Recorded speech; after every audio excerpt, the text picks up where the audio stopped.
გორის მერია ჯანდაცვის პროგრამის მეშვეობით სხვადასხვა სახის სამედიცინო მომსახურების დაფინანსებას და ერთჯერადი ფულადი დახმარების გაცემას წელსაც აგრძელებს.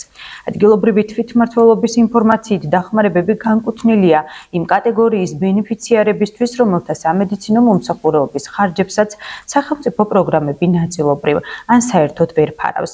ზოგიერთი კატეგორიის ბენეფიციარების დახმარება კი განისაზღვრება სოციალური ქულების მიხედვით.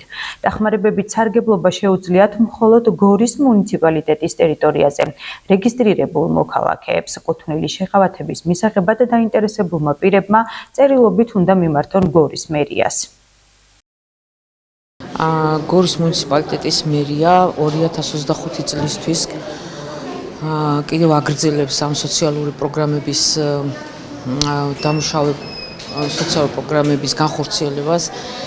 პროგრამებით სარგებლობს გორის მუნიციპალიტეტის მოსახლეობა, რომელიც რეგისტრირებულია გორის მუნიციპალიტეტში, მათ შორის არიან დევნილებიც.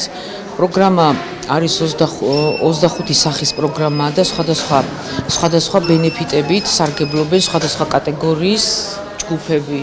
ისინი არიან ომის ვეტერანები, მრავალშვილიანები, მარტოხელა მშობლები, ძალადობის მსხვერპლი ქალები, ძალადობის მსხვერპლი ბავშვები, ონკოპაციენტები, დიალიზზე მყოფი ავადმყოფები, სკოლიოზით დაავადებული ადამიანები და მრავალი სხვა ბევრი, 25 მუხლია, როგორც წეგან აღნიშნე და ამ ბენეფიტებით სარგებლობს გორის მუნიციპალიტეტის მოსახლეობა.